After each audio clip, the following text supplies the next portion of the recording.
You are listening to the Makers on Film podcast, hosted by Alexander Povlok. Go to mof.ninja to review and subscribe. Don't be too proud of this technological terror you've constructed. The ability to review a movie is insignificant next to the power of the Force.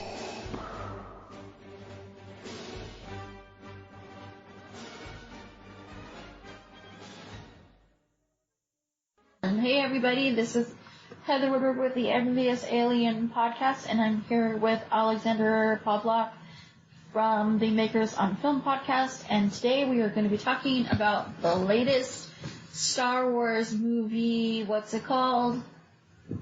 The Phantom Menace. The Phantom Menace. The Phantom Menace to Society. I've been waiting 20 years for this movie. 20 years? For the Phantom Menace. Was there 20 years between the Phantom Menace and Return of the Jedi? Something like that. The Return of the Jedi was 83? 85? I'll look it up. And then Phantom Menace came out 91? 90? Around there? 97. 97?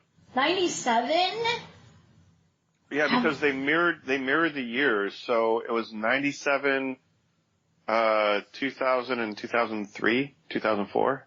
I'm looking up to see. 1983, here it is. Yeah. So what was it, 77?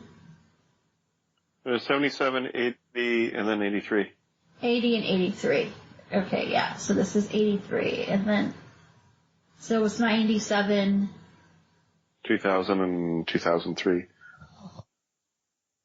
Got it. For me, it was 81 for Empire. I forget when Empire came out, but it was like really close to that. It was 80 or 81. Got it. But we're not talking about those movies today. We're going to talk about the holiday special. Woohoo! No, not that one. The greatest of all. The best. Star Wars is. Oh my gosh, so I talked to my sister. My sister and her girlfriend are not the biggest Star Wars aficionados, and so they didn't even know there was a holiday special. And so I was like, oh, I must show you this horrible thing, because they didn't believe me that it's a real thing. So I found it on YouTube without the commercials. So they didn't have somebody had cut it out. But I know, which is like the best part. But 10 minutes in, I kid you not, I looked at the clock. It was about 9 minutes and like 45 seconds or so. My sister. While the Wookiees are doing their Wookiee thing. Yeah. Well, first of all, she goes, "Is there any subtitles?" And I said, "What? No." And then she's like, "Who's that tall one in the kitchen? Is that Chewie?" I was like, "No, that's his wife." She goes, "Chewie has a wife?" And then it's quiet, and then there's that part, if you haven't seen the holiday special, there's this like weird machine, and then the kid turns on this weird machine, and these like gay ass dancers show up. And I mean gay in the nicest way, like. No, you don't. Yeah, I do, like. It is a portable Circus Olay machine. Yeah, but I meant gay as in like bright colors and fun, like they all could be drag queens, like. It was kind of like a little holographic pride parade going through, wasn't it? Yeah, totally. That's what I'm saying. I don't mean it in like gay asses and like you suck. I meant it as in like it's like very festive and like they have flags and stuff. I meant it in a very positive way. And I do the whitest thing and say my sister's gay or she's a lesbian. So I can say things like that. And she said it was okay. So you can go ahead and hashtag. You have a note from your lesbian. Right, hashtag so white. But anyway, hashtag privilege. But, so anyway, so that's going on, and she looks at me and she says, "Is this real? This was really on TV?" And then she goes, I said, "Yes." And she goes, "How long is this?" I said, "We've only been watching it for 10 minutes. She's like, "How long is this?" I'm on an hour and a half. She's like, "Oh my God, really?" Yeah, so she hated it. Hated it. Apparently, it came out in November 17th, 1978, the Star Wars Holiday Special. But it also aired on March 31st, 1979. That's when the final episode date was, according to Google. What does that mean? It played twice? At least twice. Wow. Within a year. George Lucas tried to, kill this as soon as it came out. He disavowed it and tried to bury it, but apparently it aired a couple of times, so CBS must have loved it. Yeah, I don't know, but like I said, she was like, I never want to watch that ever again. You know, she was dying, and then the Starship came on, and she's like, what is this? And then what's her name, Diana Carroll? Is that her name, or did I say that wrong? I don't know. The African-American woman who's in the raping machine. The VR raping machine. The porn machine. She's like, oh my god, Chewie's dad is into porn. And I was just like, oh my gosh. But anyway, it was just fun to watch it with somebody who had no idea. They did like the cartoon though. That was the only part. Like if you could just cut out that cartoon and make that the whole thing, that would be fun.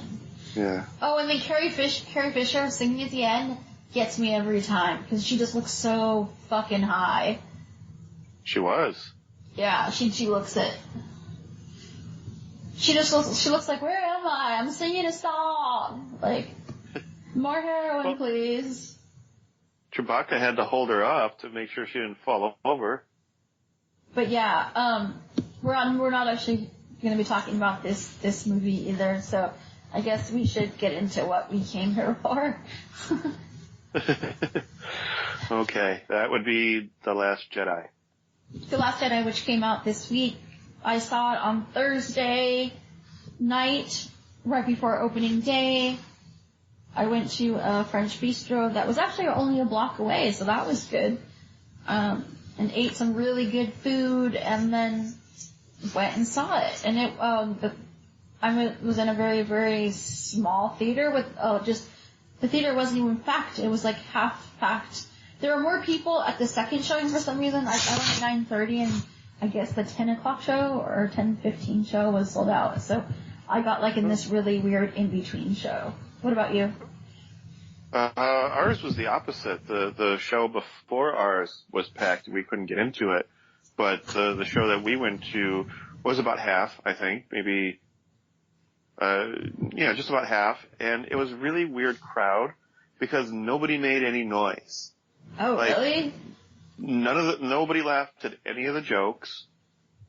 Nobody booed or cheered or had any kind of emotion whatsoever. I think I may have been the only one laughing at any of the jokes.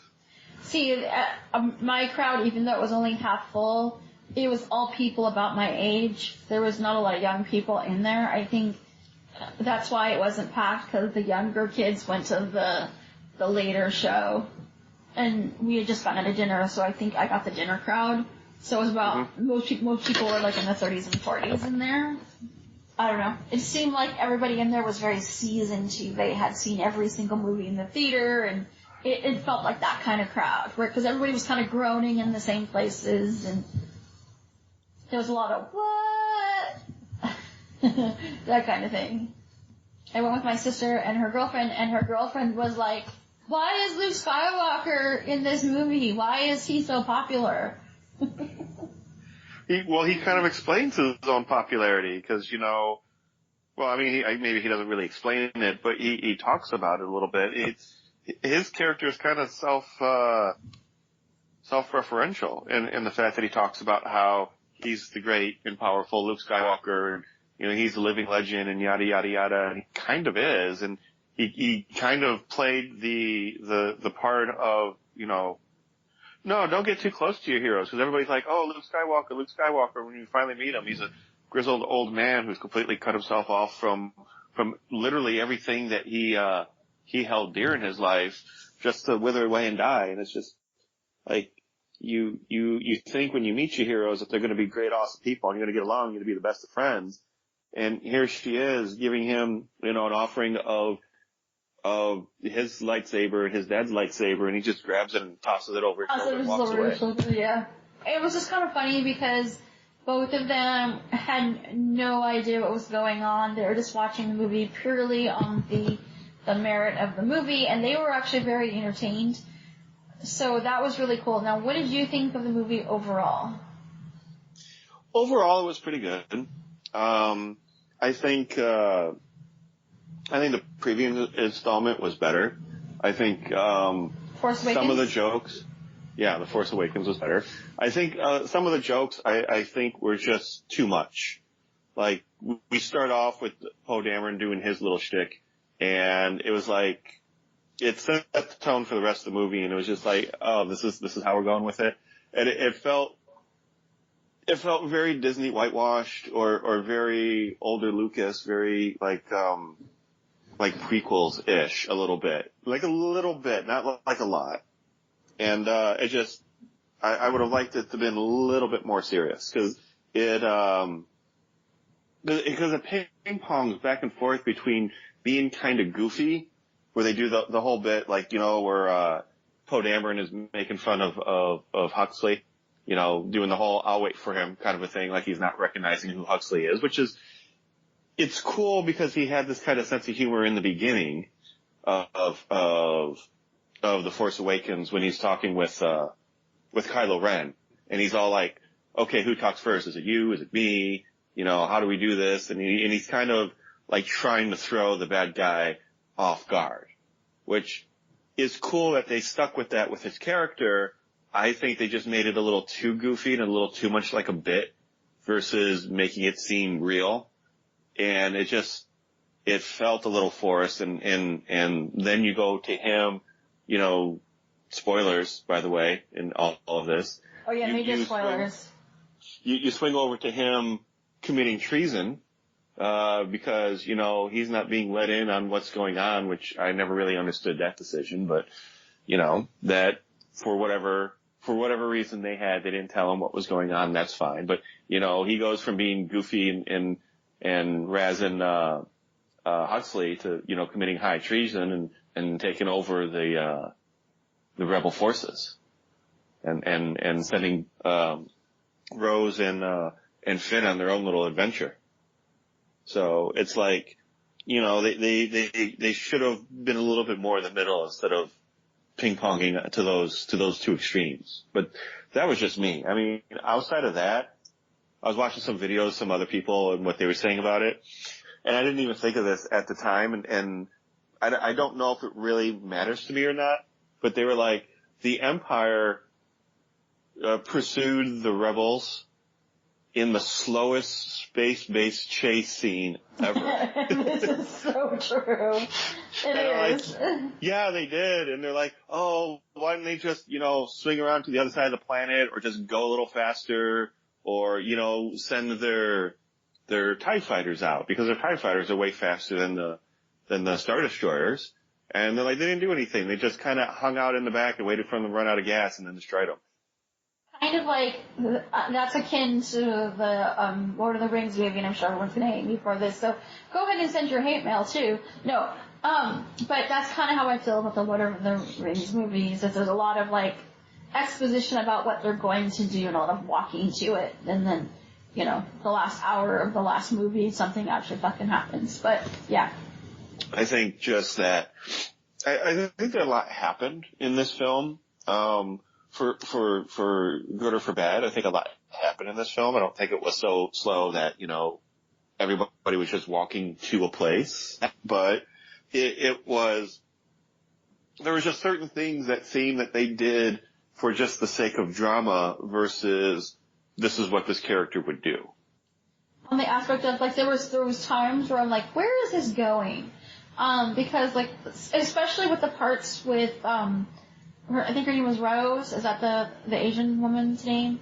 Her name was Rose, correct? Yes, it is. Rose and Finn.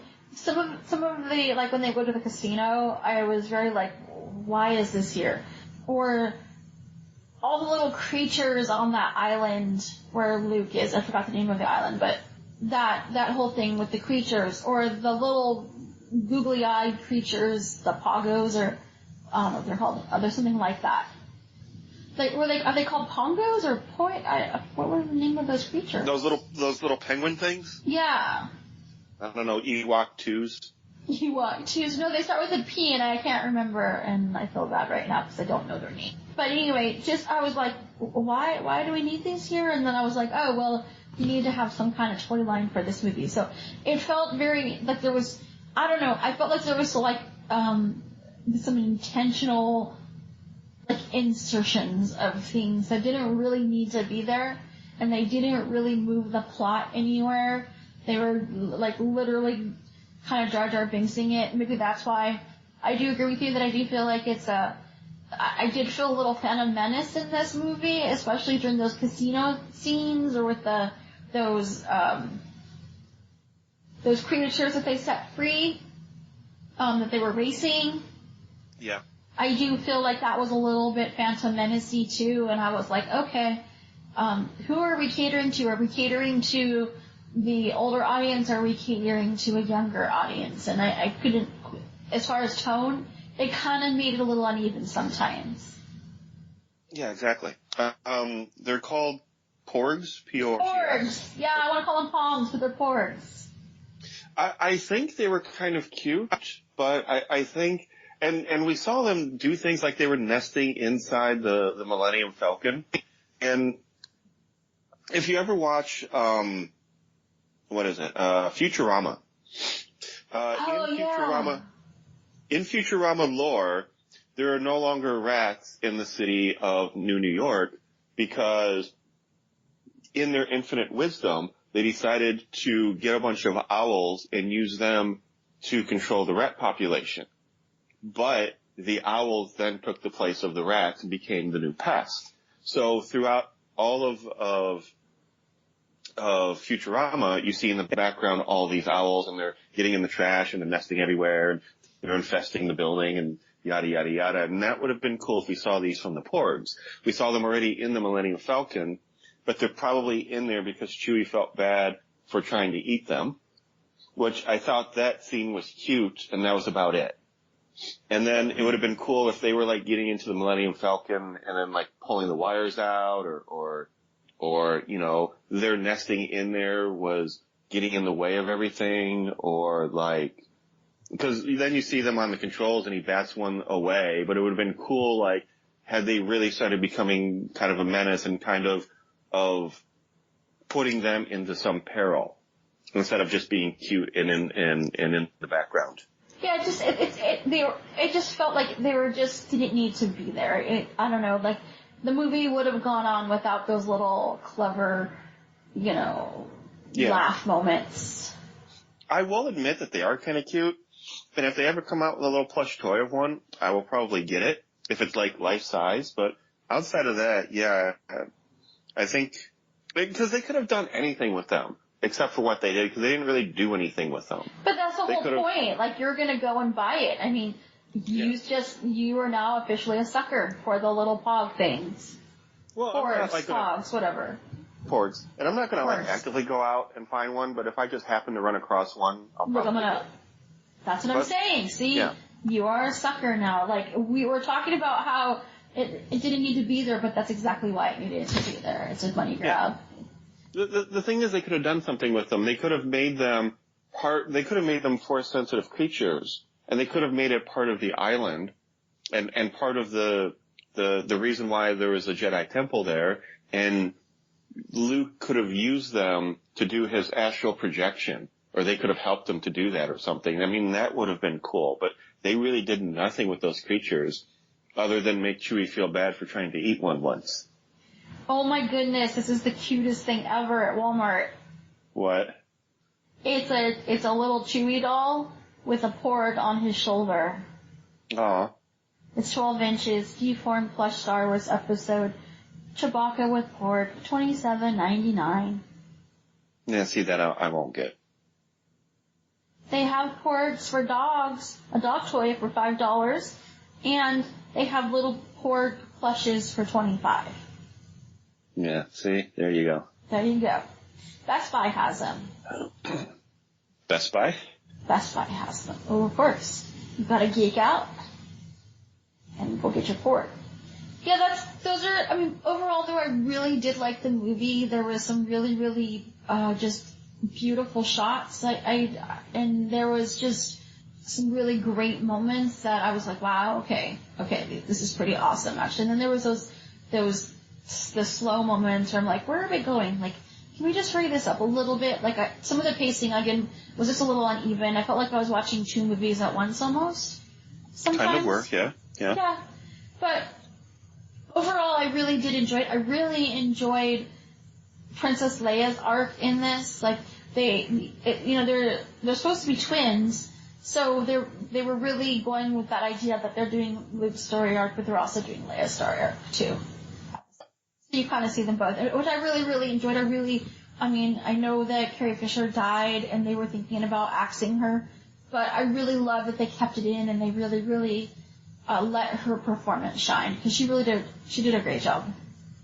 She did, and it was very much as it was a redemption story for Luke. I think it was a redemption story for Princess Leia too, because I mean, a lot of people say that in the Force Awakens was Solo's redemption story, and maybe it was. It was, yeah. But she had some reasons to redeem herself too, because they talk about how they split up, and they make it seem like it's Solo's fault that he's the traveling man, he's the rambling man, he's the smuggler, the pirate. He can't get that out of his system. But I think there was probably, two sides of the story, and I'm sure there was some fault of Carrie Fisher or Princess Leia trying to expect too much of him, trying to expect him to go from this smuggler, kind of hotshot pilot, almost star of the Star Wars kind of guy to be like a politician and probably have this very sedate life, which would have kind of been cool to see too, to see them, trying to rebuild the Republic together. I thought they broke up because of Ben, because he went to the dark side. That's what I thought, because of Stokes. Yeah, well, they use that as an excuse. And I could see, like, it's kind of a trope in some of these movies where when something bad happens to the kids, the couple blame each other and then they split up. But I think there was more to it than that.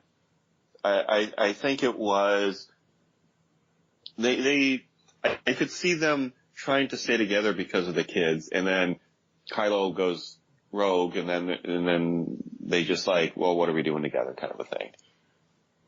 Yeah, I looked it up. It's actually Snoke, not Snokes, and I don't know why I call him Snokes, but I do. I guess everybody does. Everybody does it, I guess, because actually when we put in Snokes, more stuff comes up than Snoke.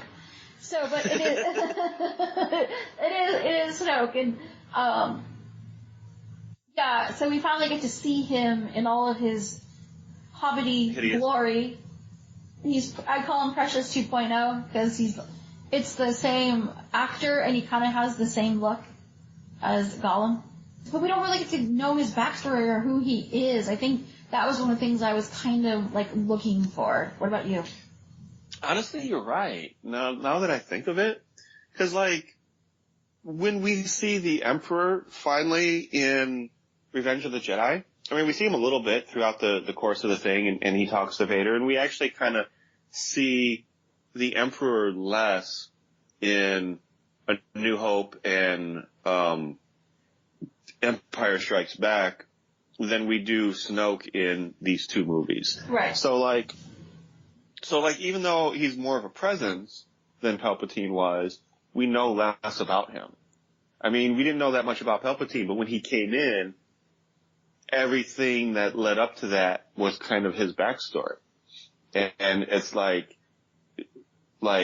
you knew that this guy was just like out for himself, and he was kind of the embodiment of evil, or at least the embodiment of everything that the rebels, the opposite of everything that the rebels stood for. So you kind of through everybody else's story know this guy's story because it's almost the exact opposite. And what you don't know, you can kind of fill in, and when you watch the prequels, you kind of see if you're right or not. And for the most part, I think you are. I think you get who he is, by the time Jedi comes around. So like, we figured out who he was, and that's what makes those scenes so powerful, because he is so laid back and he just doesn't care. And he's like, grab the, Luke, grab your laser sword and strike me down and see what happens, kind of a thing. Whereas Snoke, we know nothing about him. We don't really get his backstory. He's this omnipotent but mysterious being, and when he gets his chance to shine and monologue a little bit, he doesn't, and then he's gone. So it's like, either they're going to have to do something in the next movie to either bring him back or do a parallel story, kind of like Godfather 2, where, it's the past and the present all at once for Kylo Ren for him to be able to figure himself out and figure out where he's going from here. Or they're going to have like him as a Force ghost or him as something else to be able to figure out who he is, or we just abandon him. And he was kind of a red herring, kind of like how Rey's lineage turned out to be. Yeah, I feel like he was the latter. I think he's a red herring. You think that it's going to be this, like, I feel like they were leading up to this idea that, how you were talking about Palpatine, how, like, he's the man behind the mask kind of thing. Mm-hmm. He's the one he's the puppeteer. And that's what I thought they were going with. And they're like, nope, we're going to just nip this one right in the bud. He's not really the omnipotent force you think he is. He's just a dick. I think maybe you could be right, because it could be the old switcheroo where, like, in the first movie you think Darth Vader's the big bad, that he's the main boss. And then you find out that he has a boss. That, he's the CEO, he's not the owner, or, he's the vice president, he's not the president, kind of a thing. And then you find out there's Palpatine, and then, you find out through the prequels that Palpatine is really Luke Skywalker's grandfather, yada, yada, yada. So, it keeps it all in the family and all generational, but, like, here, you think Snoke is the main bad guy, and it turns out to be Kylo Ren, which is a nice little switch. It's an homage to what they set up in A New Hope that turned out not to be true. And I think here they set it up as if it were to be somebody behind the guy, and it just ends up being the guy. Maybe that's what happened here. And I guess that's fine, but then you kind of feel a little empty about Snoke and his character, kind of like how you feel empty about Rey and her big reveal. It was like a what? Like the whole, I saw like everybody lean forward, like, who are her parents? And then I heard this, like that, like, really? That's it? Like, there's not more. Like, I don't know, there was just, there was like this collective sigh of disappointment in the theater, just because they were just a bunch of, alcoholics who left you. I understand, and I don't think that's true. I think because Snoke was bringing them together, and I think he was using their fears against each other. So he was showing Rey or feeding Rey information about Kylo's origins and his beginnings and why he turned against the Jedi Order. And he was doing that through Kylo, forcing Kylo to tell her about this. And then Kylo is the one who tells Rey about her parentage. And I think it's all playing against their fears, because Rey wants to believe that she's something more than just a mistake and an abandoned girl left on a planet forgotten by her parents who didn't care about her. And the fear is that that's what it is. So I think Snoke played into that fear to try to control her. And it backfired on him. And I think he played on Kylo's fear to try to control him, and it backfired on him there too. So I think it's going to come out that I still believe that she has some sort of lineage to Luke Skywalker in one way or the other. Because I think Han Solo recognized who she was. And I don't understand, and it confuses me because I don't understand why nobody else recognizes who she is. And maybe if she is somebody, maybe Luke didn't recognize her because he cut himself off Force, and maybe Carrie Fisher, Princess Leia, doesn't recognize her because, she's not looking closely to it. She's just taking what Rey says at face value. And I think Han Solo, because of her abilities and because of how she conducts herself, I think he recognizes who she is. And he offered her a job because he knew who she was and was hoping that he could take her to where she needed to go, but that wasn't his fate. So I think there's more to the story of Rey's parentage than what they say here. Because if you remember in the other movies, in A New Hope and in the beginning of Empire, Obi-Wan lies to Luke and tells him, I knew your father. When I met him, he was already a great pilot. And then, he was betrayed by, Darth Vader and killed. And to some degree that is true, but it's not really true. There's more nuance to it than that. So for this whole time, we think Anakin Skywalker and Darth Vader are two different people. And then it turns out that Darth Vader's like, no, I am your father. Spoiler. And everybody gasped, and a lot of people didn't see that coming, and it was an amazing reveal for the character, and I think that they're going to set that up here. They're going to feed into her fear and say she is nobody, and then we're going to find out, later on in the movie that she was somebody, because she is too good with the Force to not have some sort of real lineage. Luke Skywalker picked up the Force very quickly because he was the product of somebody who was powerful in the Force. And Darth Vader picked up the Force very quickly because he was the product of somebody who was powerful in the Force.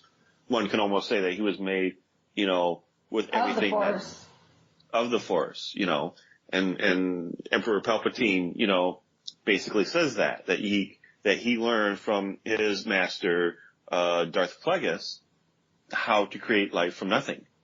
And he alludes to the fact that he did that to Anakin. And of course it goes over Anakin's head because he's an idiot. I think it went over the audience's head as well. I don't think people caught on to, hey, origin story time, Well, I can understand that too, because the writing and the acting in those prequels is so bad that when you finally get to that scene in Revenge of the Sith, that it is so good and is so well written and it's so well acted, especially by Palpatine, that there's so much subtlety and nuance there that you're so used to being hit over the head with, you don't realize what he's saying right away. And it took me a couple of viewings before I finally, I think, looked at you and asked the question, did he just admit to being Vader's father? No, I got it right away because I was like, oh, he's gonna be dead soon because I saw the foreshadowing in it, because I was like, oh, okay, so he's gonna spill his beans and then someone's gonna kill him because that's how it works. So upon first viewing, I understood that Anakin was pretty much an experiment. He was pretty much a test tube baby. Yeah, but I think the best part about that is that they don't address it at all, except for the first time they mention it in Phantom Menace and the time they mention it there 2 movies later in the middle of Revenge of the Sith. So it's like you kind of forget. So when he's talking about that, you don't really know right away what he's talking about. And it's just that look that he gives to Anakin after he says, you can make life from nothing. And he just kind of gives him that look. And you're just all like, oh. Yeah. Okay.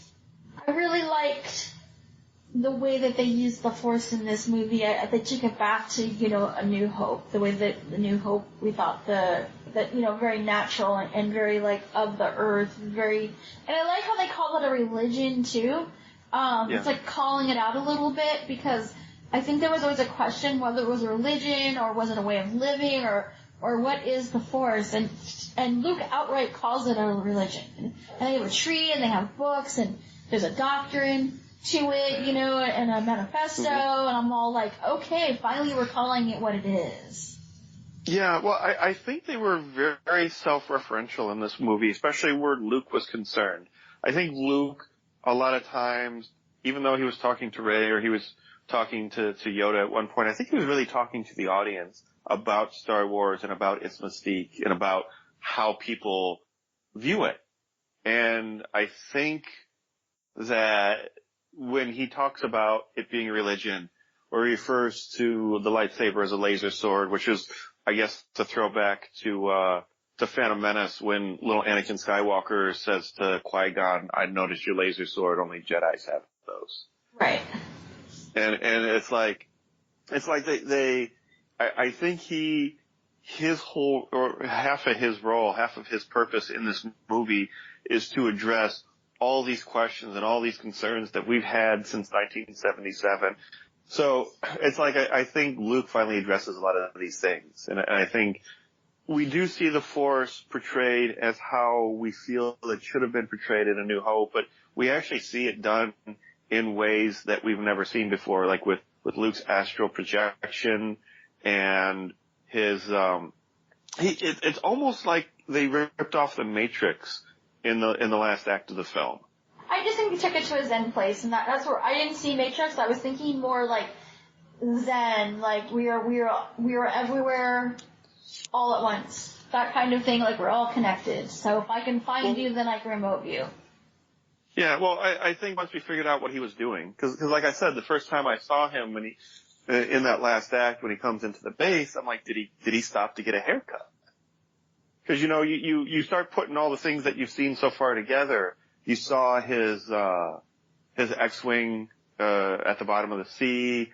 You know he has transportation. You know in Empire that he's able to lift it because Yoda showed him how to do it. He at the very least has the old green-bladed lightsaber that he made in Return of the Jedi.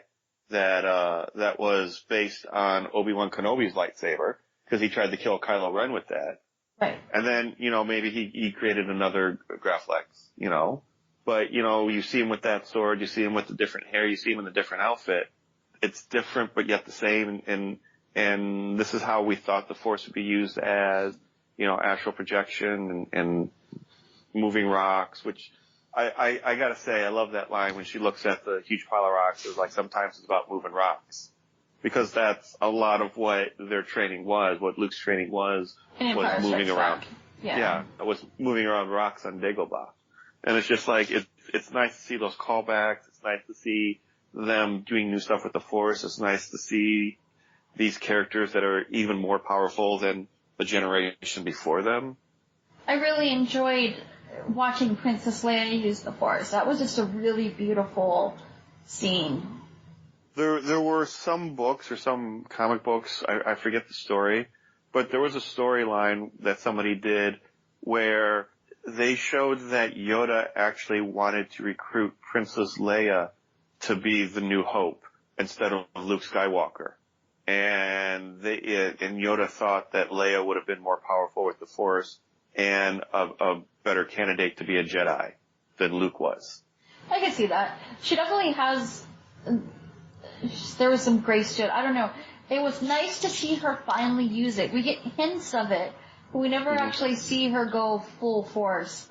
See what I did there? Ah, I did. We never see her actually use it, and it was nice to see her abilities, and they're just as strong as Luke's. It's there. She went another direction. That's all it was. What did you think of Yoda's cameo? There were a couple of things that brought me out of the movie as I'm watching it, more so than most movies do. And Yoda's appearance was one of them, just because he was a puppet again. And I thought it was really, really cool that they decided to go that route instead of going with I guess they used the original molds. I think that was a beautiful thing that they did. I think that was a bit of genius. Just to have him do that little cameo, just because it alludes to the fact that he has probably been doing that. He's been cutting himself off from the Force, so he hasn't been trying to talk to his old mentors or whatever, but as soon as he opens himself up to the Force, all that comes in. And then he goes off and he does his astral projection. But it's like he was the universe telling Luke Skywalker to get out of his own head. Yeah. I do love that they're like, why do you need these books? Like, cause how many times did he go up there probably to burn them and then came back down? You know what I mean? Yeah. That's what it felt like. Like he keeps threatening to do it. Yoda's like, just do it already. Like it doesn't really matter. This is an old religion, the old ways. This is not how it's working anymore. Well, it didn't. It stopped working well before Luke Skywalker came around. So, I mean, look at what Anakin did to the religion. Everybody was so entrenched in that, and he helped bring it down from the inside. Right. So, yeah. So obviously it was flawed, and, Luke was trying to restart a failed religion. It's kind of like trying communism again after it fails. Right. I was pleasantly surprised because they used the Force in this way that was more organic and more, it felt a little pagan-y to me, which is really awesome. This idea that, we're all connected and that, it's space in between is what the Force is. Which I think is really, really cool because that makes perfect sense to me. I'm just glad they didn't go back to the metachlorians and this whole scientific test tube way of talking about it because it makes no sense.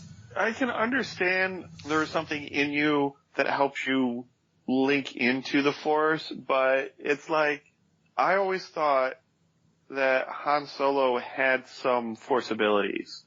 So, to say, you have midichlorians, and it sounds like it's a virus or a fungal or like an infection.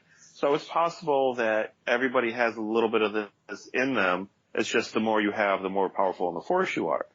Because even though Lucas changed that scene in A New Hope where Greedo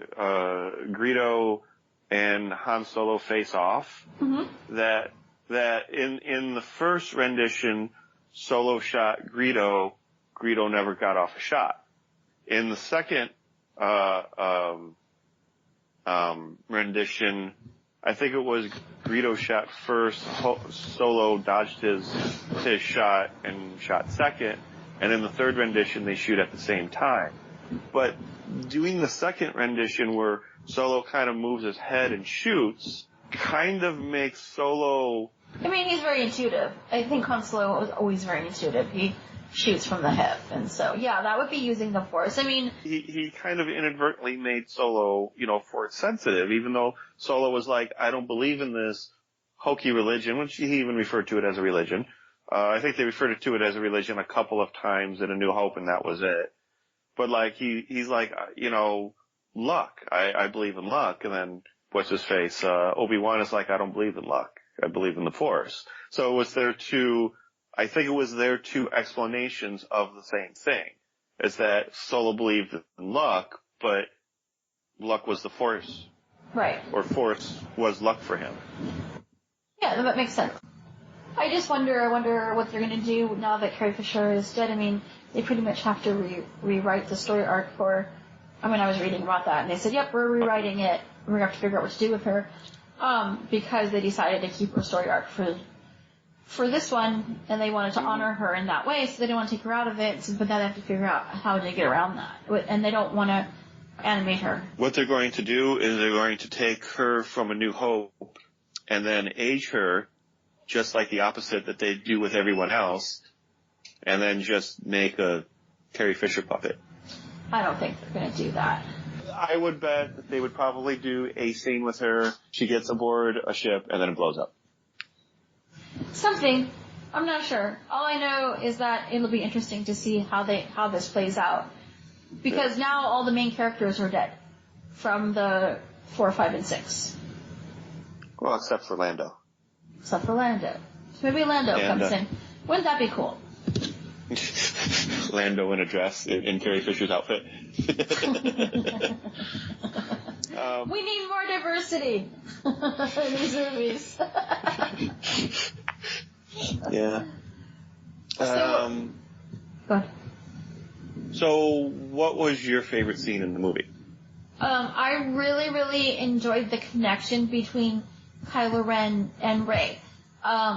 Because they really played off of each other I love the idea that Luke created Kylo Ren. I'm a Kylo Ren fangirl a little bit, only because he is so confusing. He's so conflicted, and you really get to see that human side of him, and he is a complete dick.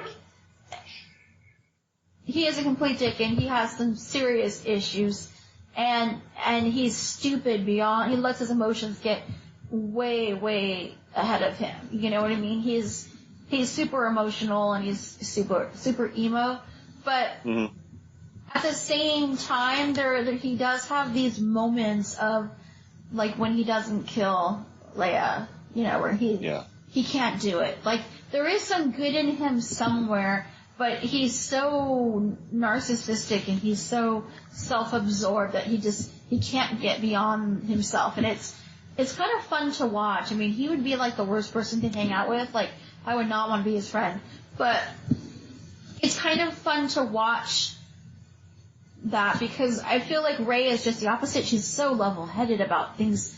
She only freaks out once, and she freaks out on Luke about Kylo Ren. Did you really do that? Did you try to kill him? And she gets very angry about that and starts a fight with him. But I love that they were sharing the same brain there for a little while, and I love that they were trying to figure out the Force. I especially love when Snoke dies and they have to fight off everybody. That was freaking brilliant. That was just a great, fun scene to watch. That was. I loved the one where she's walking and then Kylo's there and she's like, oh, I don't really want to do this right now. And he's like, yeah, neither do I. And then she turns and looks at him and she's like, can you at least put on a towel? And he's walking around without a shirt on. Yeah. And I'm like, I love the idea that they started this out thinking the other one was doing it, and now it's like they can't control it, and it just pops up whenever, and they don't even want to deal with it. Yeah, and they're not doing it. It's Snoke that's doing it. But it's still, it's just it's an interesting, I've never seen the Force used like that. I think that's why I liked it. Well, usually when the Force is used like that, it's being done on purpose. Because, like, at the end of Empire, Luke used the Force to contact Leia so she could come back and pick him up because he was dangling at the end of that TV antenna. Yeah. Yeah. So I mean, it's used like that to communicate with people long distances, but it's never used by one person to make two people talk, which is kind of cool. I find it to be funny though, because she's so annoyed by him. She's like, oh, I hate you. And he's more curious about her. So it's sort of a fun, it's sort of a fun banter, because he loathes her, but then he's sort of intrigued by her at the same time because he's never met anybody with such strong abilities. And she's just annoyed by him because he has abilities. I think she's the same way though. I think she is just as curious about him until he does something like when he said, you know, join me and we'll rule the galaxy together. And she's like, no, just don't do that. Just no. Like you're an idiot. Yeah, I think she's kind of like the older sister. So she's intrigued by him when he does stuff because she wants to figure out his motivations. And then when she does figure out his motivations, you know, because she's older and she's wiser and she's lived through this. And when she figured out what he's doing, she's all like, God, you're an idiot. She's disappointed. Yeah. So I think I think she has some of the same things that he does. She picks up on it quicker because she's lived the harder life. Right. But there's part of it that I sort of was frustrated with both of them towards the end though, because he's like, come with me, you know, we'll rule the galaxy together. But then she's like, come with me and we're gonna, you know, be part of the rebellion. And I was like, there's gotta be somewhere in the middle, people. You know what I mean? Like, you both are fighting the same. It felt very much the same. Like, you both are fighting a battle that you're not gonna win. Like, you're taking sides, but it's two sides of the same coin. That was kind of the whole point. They're always going to be like that. They're always going to think that they're right, which makes him the greatest villain ever because he doesn't realize that he's wrong. He's trying to like Anakin did. He's trying to bring balance to the Force, and and bring peace to the galaxy. But he's doing it through tyranny, where she's doing it through liberation. So when she says almost the exact same thing to him that he says to her, she feels justified in it. But then when he says it, she feels like he's being an idiot. Right, and I think that was very much played out with Benicio del Toro's character. I don't remember his name in the movie, but I mean, they're on that ship, and he's talking about, whose ship is this? And he goes through and like, oh, he's selling weapons to the bad side, and then he's like, oh wait, he's selling weapons to the good side too. He's selling weapons to rebellion, and you kind of get this idea that war is profit. People are profiting right there in the middle of it. They don't care which side is winning or losing. They just care about the money that they're making. It kind of reminded me of Trump and, that whole thing where it's about the money. It's not really about the people, and it's not really about the war. And then you have these two very extreme sides, that are the Republicans and Democrats kind of thing. And they're fighting this war that they think is everything, but it's really nothing. I found his character the most truthful and honest, even though he totally sold Finn out and Rose out at the end. Honestly, he claims that he stole that ship, but I think that ship was his. I think he is the guy who sells weapons to both sides. See, I hope they bring him back. He was just such an interesting character, and to me, he was the most truthful. He's like, we don't really care who wins or loses. It's who's making the most money. And I think his goal is that nobody ever really wins the war. I think his goal is just to sell weapons to both sides for as long as he can. As long as he's never going to sell superior weapons to one side or the other. They're always going to be the same quality of weapons. So it's always going to be stalemates. There's always going to be somebody to buy those. So, which kind of is interesting because he does sell out the rebellion a little bit, but, is he then going to come in the next movie and sell out the Empire so they can get a leg up, so they can last a little bit longer in the fight?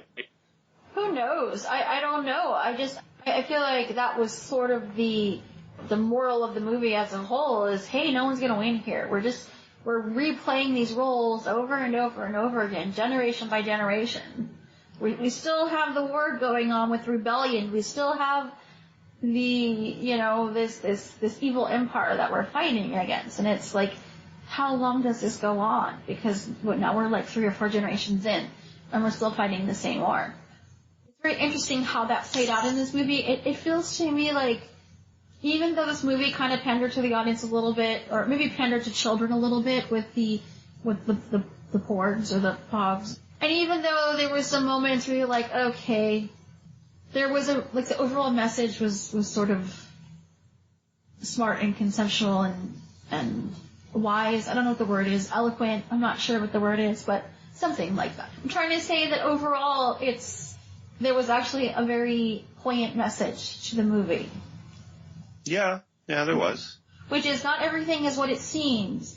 Like, your heroes don't always know what they're doing. In the case of Luke, you think you're fighting this war, and you think you're on the right side, but no one's really going to win. So it was kind of like the truth. Like, what is really the truth? Not your truth, but what is really the truth? What is really going on? Like, when Finn says that the casino is beautiful, and she's all, no, take a different look. Like, change your perspective on it. Look, there's slavery happening here. There's all kinds of bullshit happening here. So that's kind of how I feel like the movie was. It's like, here, let's just dust it off so you can see what's truly, really happening. I think they tried to do the best they could in those scenes to, try to bring balance to those areas too. Like, they try to bring balance to the Force all the time. Yeah. And that's why they did that whole thing where they rescued the whatever they were, the horses. The little, I don't know what they were. Sea elephants on steroids. Or elephant seals. Elephant seals on steroids. It's kind of what I was thinking when I saw them. So what was your favorite part of the movie? There was a couple of things that I really liked. I liked the idea that Luke was kind of self-deprecating. Because I always thought if I was going to do like an Obi-Wan Kenobi movie, that would be the kind of character I would do with Obi-Wan. That he was this star for the Clone Wars. He was a general, and then he goes into exile, and he goes a little crazy, and he gets really, really kind of frustrated with his life because now he has to live the life of a hermit when before he was, almost a military god.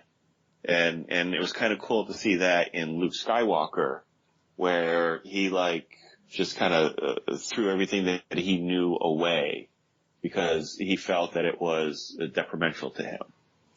And I thought that was kind of cool, and I thought that him finally embracing that and coming to the Rebel base to hold off Kylo Ren and give the Rebels time to escape was cool because it was the opposite of everything that he did before that in this film. That finally he after all this time of saying, the Jedi Order has to die, I'm just, waiting for the time that, there's no more Jedi, yada, yada, yada. I'm out here so I don't do any more harm. He realizes that maybe he did more good than harm. So he went out there and he fulfilled his destiny, so to speak. And it was cool at the very end of the movie, which I'm glad they didn't do it as an after the credits scene. Although I did stay till the very end of the credits just to make sure there wasn't an after credit scene. I did too. But I like the scene where the kid that Rose gave the Rebel ring to, that he was playing with the Luke Skywalker action figure, that he was in a Star Wars movie playing with a Star Wars action figure that he made. And he was telling the legend of Luke Skywalker, the thing that Luke hated about himself, and the thing that Luke wanted to disavow more than anything was the legend of Luke Skywalker. And here it is that this is what's going to bring the galaxy together and have them stand against the Empire. And I loved seeing that kid play with that, with those action figures. Then the guy comes in and yells at him and tells him to go sweep. And then he's out there on that platform looking at the two moons, holding his broom almost like a lightsaber. And it just seems to me that we're going to see that kid in the next set of trilogies, that he's going to be the one who is the Poe Dameron character or the new Jedi out there, that he's going to tell about how he saw this amazing thing when he was working as a slave kid in the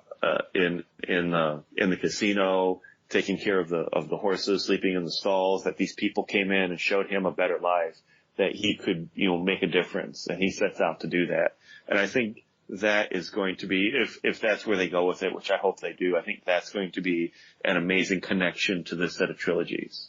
Yeah. It was just a great movie.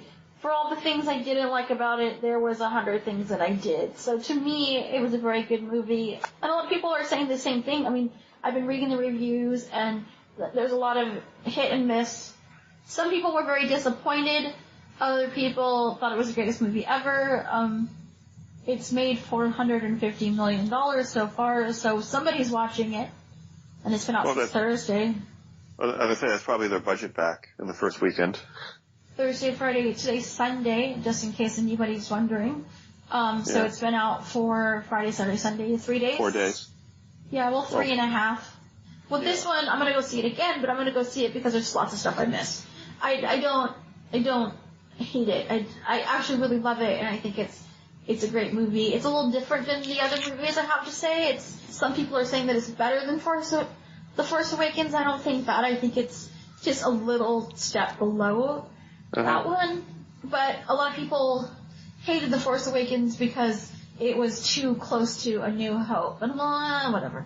This followed a lot in the footsteps of Empire Strikes Back, but it kind of did the opposite of what Empire did, whereas Empire was this basically epic car chase movie with this really interesting love story in the middle of it. I think this did the opposite of that. It instead of having the love story between Leia and Han Solo, they had this opposite of a love story between Rey and Kylo. And the escape movie, or the car chase movie part of it, where they're hunting down the Millennium Falcon, was the opposite, because it was this very slow, methodical, drawn out run from the Empire across a single, star system, across a single, solar system. I think for the most part, if people are a little nitpicky these days, like if audiences were as nitpicky about A New Hope as they are about these new movies, I don't think it probably would have done as well as it did. We seem to have an infatuation with those movies, but I mean, again, I'm going to get some hate mail for this, but they aren't as good as we really think they are. I think Empire, like a lot of people think Empire is the best, and I go back and forth on this one, but I don't really think like A New Hope was a good movie. I think it was a very cliche movie, and I think it was the Russell Crowe movie about him being a gladiator. Gladiator. Gladiator. Yeah. I think Gladiator is basically the story of Star Wars. It's this guy who raises up from a slave and becomes, a hero. And that's kind of what Star Wars was. Then the original trilogy is this farm boy who becomes a knight and, saves the kingdom. And except his kingdom is, a universe. It's very much the hero's journey. I mean, it is very cliche, the hero's journey. Yeah. And the only reason why it was interesting to people because it was wrapped in this science fiction thing that we've never seen before. What do you rate this movie? I definitely think it's behind The Force Awakens, but I like the darker tone of Force Awakens, and I wish they would have stuck with that a little bit more. I think there's like a hyper realness to like A New Hope and Empire Strikes Back that I think was really cool. So I think this one falls maybe a little bit behind those three movies. Just like a very little bit behind those three. Just because it's like you said, its tone was just a little bit all over the place. So what score would you give it? I don't know, like a 7.5, 8, somewhere in that area. I think I would give it a strong 8, maybe an 8.5. Empire is always going to be my favorite movie. There was just something so visceral about that movie, I don't know, that I don't think will ever be replicated. I think it was just the time and just, there's just some really great moments. Well, I think that stems from the fact that it was so, the characters in that movie were so desperate that all they were trying to do is just put distance between the Empire and themselves, and they just couldn't do it. Yeah. And I think there was a desperation about that, and it was well conveyed by the actors. And finally, when they thought they were safe and they had put enough distance between them and the Empire, it turns out that they actually got closer to the Empire. So that'll always be my favorite, and then I do like A New Hope, and then after A New Hope, A Force Awakens, and then Last Jedi, and then Return of the Jedi. I don't really like Return of the Jedi, I'm not gonna lie. Really? I don't see the problems that other people see with that movie. And I know most of the problems are the Ewoks, and I thought the Ewoks were, it was, and Star Wars has always kind of been the story of the balance between, humanity and technology, and that technology, that it can be very easy for us to give everything over to technology, kind of like how we do now. Because when I was a kid, our phones were attached to the walls, and when you wanted to call somebody, they actually had to be at their house. And a lot of times you actually had to set up times to them on the phone. A lot of times when you just called somebody out of the blue, they weren't around to take your call. Or you just leave a voicemail. And that was a thing that was an innovation in my time. And now I feel naked when I leave the house without my phone and I have to turn around and go back and get it. It's like technology can take over, and even though it tries to make your life easier, it makes your life more difficult, because then if you don't have these things, you feel like you're missing out on something. So you do all this stuff to get it when you don't even really need it.